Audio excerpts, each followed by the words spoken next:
Modern life feels like a constant negotiation between responsibilities. You're expected to work full-time, keep learning new skills, exercise regularly, eat well, sleep enough, maintain relationships, and somehow still have energy left for hobbies or rest. For most people, this feels impossible. Days blur together, weeks disappear, and despite always being busy, progress feels strangely absent. Yet some people manage to do all of this without burning out. They advance in their careers, stay healthy, keep learning, and still have space for life. The difference is not talent, discipline, or motivation. The difference is how they think. They think in systems. Why willpower is the wrong tool. Most people approach self-improvement through effort and intention. I need to exercise more. I should sleep earlier, I have to finish that course. These statements feel productive, but they rely on two fragile resources: motivation and willpower. Both fluctuate, both disappear under stress, and both are unreliable when life gets busy, which is exactly when you need consistency the most. When progress depends on how motivated you feel on a given day, failure becomes predictable. You start strong, miss a day, feel guilty, miss another, and eventually give up. Not because you don't care, but because the system you're using is fundamentally unstable. Thinking in systems replaces emotional effort with structure. What thinking in systems actually means. At its core, thinking in systems means designing processes that make success automatic rather than heroic. Instead of repeatedly deciding what to do, you build a structure that nudges you forward whether you feel motivated or not. A system is not a goal. A system is not a plan. A system is a chain of behaviors that produces results even on bad days. Once a process works consistently, you connect it with other processes. That interconnected set becomes your system. Over time, the system carries you forward with far less mental strain. Why plans fail, even good ones. Many people try to upgrade from intentions to plans. This feels like progress. I'll study 1 hour every evening. I'll work out after I get home. On paper, these plans make sense. In reality, they collapse under pressure. Work runs late. Traffic drains your energy. Family needs attention. Fatigue sets in. By day 3, the plan hasn't started, and frustration replaces motivation. The problem isn't laziness. The problem is that the plan was designed for a perfect day. Systems are designed for imperfect ones. Think holistically. The first rule of systems thinking is to look at your goal in context. Instead of asking, "What do I want to do?" you ask, "What could prevent this from happening?" You assume failure in advance. You expect fatigue, distractions, interruptions, and resistance. Then, you design around them. This means reviewing past attempts and identifying exactly where things broke down, not just what failed, but how you responded when it did. This step matters because your future system must survive the same obstacles that defeated your previous plans. Build for repeatability. A system is only useful if it works consistently. That means it must function on your worst days, not just your best ones. If your process requires high energy, intense focus, or strong motivation, it is fragile. Systems should reduce friction, not add to it. Every step that depends on willpower is a liability. A good question to ask is, could I realistically do this when I'm tired, stressed, or short on time? If the answer is no, the system needs redesigning. How systems evolve through iteration. Building systems is never a one-step solution.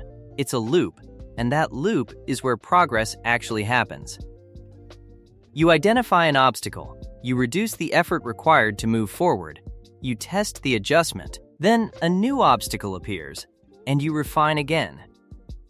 This back and forth isn't failure or inefficiency. It's how sustainable systems are built in real life, not on paper. Take someone preparing for demanding professional exams while working full-time. Their initial plan might be to study every evening at home. On paper, it looks reasonable. In practice, it collapses under traffic fatigue, family responsibilities, and mental exhaustion. Instead of blaming discipline, systems thinking reframes the problem. The question becomes, where does my usable energy actually exist? Studying at the office after work might solve the fatigue problem, but now it introduces another constraint: family schedules. That leads to a conversation, a compromise, or a different time block entirely. Each iteration doesn't just fix a problem, it moves the system closer to something that can actually survive daily life. Your role as a system builder. The most important mindset shift is realizing that your job is not to find the perfect solution immediately. Your real responsibility is to keep searching longer than most people are willing to. There is always a workable combination of changes. What separates people who succeed from those who remain stuck isn't discipline or grit, it's persistence in problem solving. This process often feels uncomfortable. Changing routines disrupts familiarity. Renegotiating expectations can feel awkward. Restructuring habits can challenge identity. But discomfort is not a warning sign, it's feedback. It usually means you're stepping outside patterns that weren't working in the first place. And almost always, the discomfort of making changes is far less damaging than the slow, constant stress of knowing you're capable of more but never quite getting there. Why discomfort is a necessary signal. Many people avoid solutions that feel uncomfortable, even if those solutions would dramatically improve their lives. Waking up earlier, changing evening routines, saying no more often, adjusting social patterns. But systems thinking reframes discomfort as information. If a solution feels unfamiliar, it's likely because it breaks a pattern that hasn't been serving you. The real comparison isn't comfort versus discomfort. It's short-term discomfort versus long-term frustration. Remove the band-aids. Early systems often rely on temporary fixes. Power naps to compensate for poor sleep. Timers to force concentration. Caffeine or stimulants to push through exhaustion. These tools can be useful in the short term, but they're not meant to be permanent. Band-aids treat symptoms, not causes. When a system becomes overloaded with conditions, it grows fragile. If one tool is missing, the entire structure collapses. Long-term systems aim to remove these dependencies by addressing the root issues: sleep quality, attention control, energy management. This doesn't happen overnight. Habit change takes time. That's why improving habits must become part of the system itself, not an afterthought. Systems that grow with you. The most effective systems are never rigid or fixed. They are designed to adapt as you change. As your habits improve, temporary band-aids naturally fall away. As your responsibilities shift, the structure evolves alongside them. This flexibility is what makes systems sustainable for years rather than something you abandon after a few weeks. Over time, your intentions become sharper and more realistic. Your plans move from vague ideas to clear, actionable processes. Contingencies are built in so the system doesn't collapse under pressure. If you're tired, the system adjusts. If life throws something unexpected at you, progress slows, but it doesn't stop. Instead of constantly fighting your schedule, your energy, or your circumstances, you begin working with them in a way that feels far more natural and controlled. Why systems create freedom, not rigidity. Many people worry that systems will make life feel mechanical, restrictive, or overly structured. In practice, the opposite happens. Well-designed systems dramatically reduce mental load. They eliminate the constant need to decide what to do next, when to do it, or whether you're falling behind. When the basics run automatically, your mind is freed from guilt, pressure, and the stress of unfinished intentions.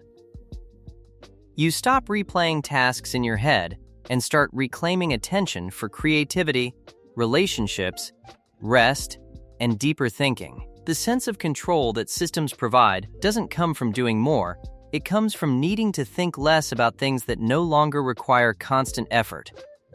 The effort is the same, the results aren't.